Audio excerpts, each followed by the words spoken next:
નમસ્કાર. દિવસભરના તાજા સમાચારોમાં તમારું સ્વાગત છે.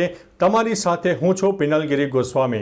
સમાચારો વિસ્તારથી જાણીએ એ પહેલા મહત્વના સમાચારો ઉપર એક નજર. નમસ્કાર મિત્રો.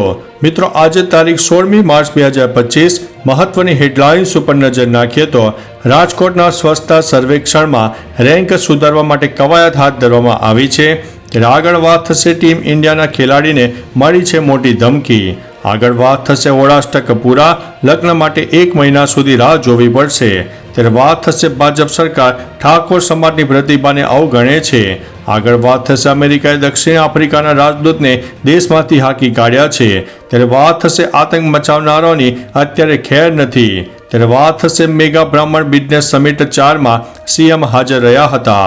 આગળ વાત થશે એક હાથમાં સિગારેટ અને બીજા હાથથી મુક્કાબાજી સામે આવી હતી. ત્યારે વાત થશે રાજપીપળામાં આદિવાસી પરંપરાનું જતન કરવામાં આવ્યું છે. ત્યારે વાત થશે આ વર્ષે સોનાના ભાવ આપણને રડાવી પણ શકે છે. આગળ વાત થશે સુરતમાં 6 વર્ષની બાળકી સાથે દુષ્કર્મની ઘટના બની છે. ત્યારે વાત થશે વડતાલ ધામનો 209મો ફૂલોત્સવ મહોત્સવ ઉજવાઈ ગયો છે. હવે મિત્રો સમાચારો વિસ્તારથી. વડતાલ ધામમાં શ્રી સ્વામિનારાયણ સંપ્રદાયનો 209મો ફૂલોત્સવ ભવ્ય રીતે ઉજવાયો. વડતાલ વિહારી હરિકૃષ્ણ મહારાજના સાનિધ્યમાં યોજાયેલા આ ઉત્સવમાં મંદિરના દેવોના દેવ વિશેષ શણગાર કરવામાં આવ્યો હતો. ભગવાન અને 7 પ્રકારના કુલ 5000 કિલો રંગ અર્પણ કરાયા હતા. આ ઉત્સવમાં 5000 કિલો કેસુડાના ફૂલ, 2000 કિલો ગુલાબની પાંદડીઓ અને 1000 કિલો હજારીના ફૂલની પાંદડીઓથી ભગવાનનો અભિષેક કરાયો હતો.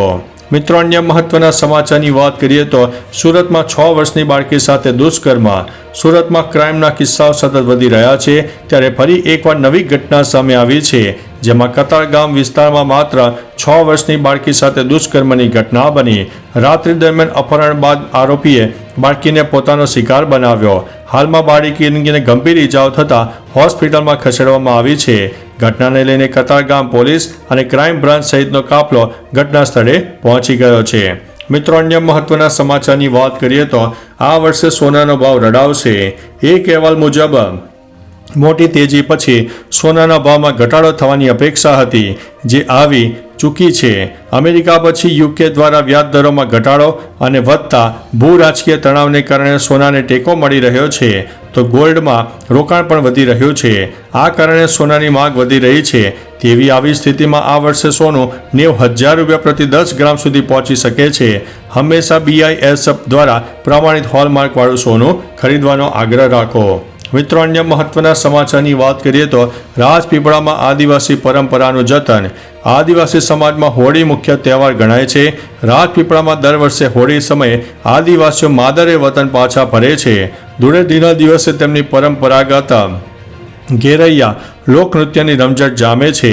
ઘેરૈયાએ રાજપીપળાના રસ્તા પર અનોખી છટા દાખવી સ્ત્રી પુરુષના પોશાકમાં સજ્જ થઈને એકબીજાના ખભે ખભા મિલાવી અને હાથમાં હાથ નાખીને કલાકો સુધી નૃત્ય કર્યું. તેઓ શેઠ સાહુકારના ઘરે જઈને ઘેર ઉઘરાવતા પણ જોવા મળ્યા હતા. મિત્રો અન્ય મહત્વના સમાચારની વાત કરીએ તો એક હાથમાં સિગારેટ અને બીજા હાથથી મુક્કાબાજી. વડોદરામાં લુખ્ખા તત્વો બેભાન બન્યા. શહેરના અકોટા મુજમહુડા રોડ વિસ્તારમાં આવેલી ખાનગી પેટ્રોલ પંપ ઉપર પેટ્રોલ ભરાવીને પૈસા પરત માંગી 2 મિત્રો સહિત 3 શખ્સે ફિલર સાથે ઝપાઝપી કરી, જેમાં ફિલરને ગધાડા પાટુનો માર મારીને પૈસા પરત ન કરીશ તો તને છોડવાનો નથી અને પતાવી જ દેવાનો છું. આ મામલે જેપી રોડ પોલીસે 3 આરોપીની ધરપકડ કરી છે. મિત્રો અન્ય મહત્વના સમાચારની વાત કરીએ તો મેગા બ્રાહ્મણ બિઝનેસ સમિટ 4માં સીએમ હાજર રહ્યા. અમદાવાદ ખાતે મેગા બ્રાહ્મણ બિઝનેસ સમિટ 4ના શુભારંભ સમારોહનું આયોજન કરવામાં આવ્યું, જેમાં સીએમ ભૂપેન્દ્રભાઈ પટેલ પણ હાજર રહ્યા. તેમણે અહીં સંબોધન પણ આપ્યું, જેમાં સીએમએ કહ્યું કે આ 3 દિવસીય બિઝનેસ મહાકુંભમાં 200થી વધુ સ્ટોલ છે. બ્રાહ્મણ સમાજના યુવાનો માટે રોજગાર મેળાનું આયોજન પણ કરાયું છે. મોદી 3.0માં ભારત ત્રીજી આર્થિક મહાસત્તા બનવા તરફ આગળ આગેકૂચ કરી રહ્યું છે. મિત્રો અન્ય મહત્વના સમાચારની વાત કરીએ તો આતંક મચાવનારાઓની ખેર નહીં. અમદાવાદમાં વસ્ત્રાલમાં આતંક મચાવનારાઓ પર મોટી કાર્યવાહી કરવામાં આવી છે. આ મામલામાં આરોપી રાજવીરસિંહ બિહોલાના ઘરે ડિમોલેશન કાર્યવાહી શરૂ કરવામાં આવી. જેને લઈને ગમે ત્યારે ગેરકાયદેસર ઘર તોડાઈ શકે છે. અમદાવાદ પોલીસ કમિશનર ઘટના સ્થળે પહોંચ્યા. આ આરોપીના પરિવારની મહિલાઓ મુજબ રાજવીર તોડફોડ સમયે હાજર નહીં હોવાનો આક્ષેપ છે. મિત્રો, અન્ય મહત્વના સમાચારની વાત કરીએ તો અમેરિકાએ દક્ષિણ આફ્રિકાના રાજદૂતને દેશમાંથી હાંકી કાઢ્યા. અમેરિકાએ દક્ષિણ આફ્રિકાના રાજદૂત ઇબ્રાહિમ રસૂલને હાંકી કાઢ્યા છે. આ માહિતી આપતા અમેરિકી સેક્રેટરી ઓફ સ્ટેટ માર્કો રૂબિયાએ એક્સ ઉપર પોસ્ટ શેર કરી હતી, જેમાં તેમણે કહ્યું છે કે દક્ષિણ આફ્રિકાના રાજદૂત હવે આપણા મહાન દેશ અમેરિકામાં સ્વાગત નથી. ઇબ્રાહિમ રસૂલ એક જાતિવાદી રાજકારણી છે જે અમેરિકા અને યુનાઇટેડ સ્ટેટ્સના રાષ્ટ્રપતિને નફરત કરે છે. મિત્રો, અન્ય મહત્વના સમાચારની વાત કરીએ તો ભાજપ સરકાર ઠાકોર સમાજની પ્રતિભાને અવગણે છે. કલાકારોના વિવાદ અંગે બનાસકાંઠાના સાંસદ જ્ઞાનીબેન ઠાકોરે ટ્વીટ કર્યું હતું. આ માત્ર અવગણના નથી, પક્ષપાતનો પુરાવો છે. ભાજપ સરકાર ઠાકોર સમાજની પ્રતિભાને અવગણે છે. સમાજના કલાકારોના નિર્ણયને મારું સમર્થન રહેશે. નોંધનીય છે કે ગાંધીનગર વિધાનસભામાં લોક કલાકારોને બોલાવીને તેમનું સન્માન કરાયું, જેમાં ઠાકોર સમાજના જાણીતા કલાકાર વિક્રમ ઠાકોરને ન બોલાવાતા વિવાદ પણ થયો છે. મિત્રો, અન્ય મહત્વના સમાચારની વાત કરીએ તો હોળાષ્ટક પૂરા, લગ્ન માટે 1 મહિના સુધી રાહ જોવી પડશે.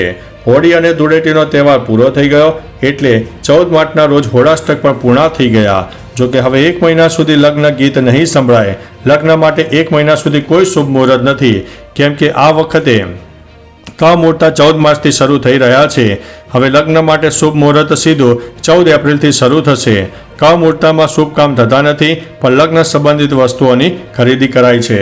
મિત્રો, અન્ય મહત્વના સમાચારની વાત કરીએ તો ટીમ ઇન્ડિયાના ખેલાડીને મળી છે ધમકી. હવે ટીમ ઇન્ડિયાના ખેલાડીઓ IPLમાં રમતા જોવા મળશે. ભારતીય ખેલાડી વરુણ ચક્રવર્તીએ એક ચોંકાવનારો ખુલાસો કર્યો છે. ખરેખર આ ખેલાડી 2021ના T20 વર્લ્ડ કપમાં ટીમ ઇન્ડિયાનો ભાગ હતો. આ ખેલાડી માટે આ ટુર્નામેન્ટ ખૂબ જ ખરાબ રહી. ત્યારબાદ તેને ફોન પર ભારત પાછા ન ફરવાની ધમકીઓ પણ મળી. એટલું જ નહીં, લોકોએ આ ખેલાડીને ફોલો પણ કર્યો હતો. મિત્રો, અન્ય મહત્વના સમાચારની વાત કરીએ તો રાજકોટના સ્વચ્છતા સર્વેક્ષણમાં રેન્ક સુધારવા કવાયત. કેન્દ્ર સરકાર દ્વારા દર વર્ષે યોજાતી સ્વચ્છતા સર્વેક્ષણ સ્પર્ધામાં રાજકોટ સતત પાછળ ધકેલાઈ રહ્યું છે, જેને લઈને નવનિયુક્ત મ્યુનિસિપલ કમિશનર તુષાર સુમેરાએ શહેરની વ્યવસ્થિત સફાઈ કરવા માટે ખાસ ટીમ બનાવી છે. આ ટીમ દ્વારા હાલ કયા વિસ્તારમાં વધારે કચરો થાય છે તેનો સ્થળ ઉપર નિકાલ માટે સૂર્ય કાર્યવાહી કરી શકાય તે અંગે સર્વે કરવામાં આવી રહ્યો છે. શહેરને 1 થી 15માં લાવવા માટે કામગીરી કરી રહ્યા છે. તો ચાલો મિત્રો, ફરીથી દેશ અને દુનિયાના સુપરફાસ્ટ સમાચાર લઈને મળતા રહીશો. ત્યાં સુધી અમને રજા આપશો. નમસ્તે.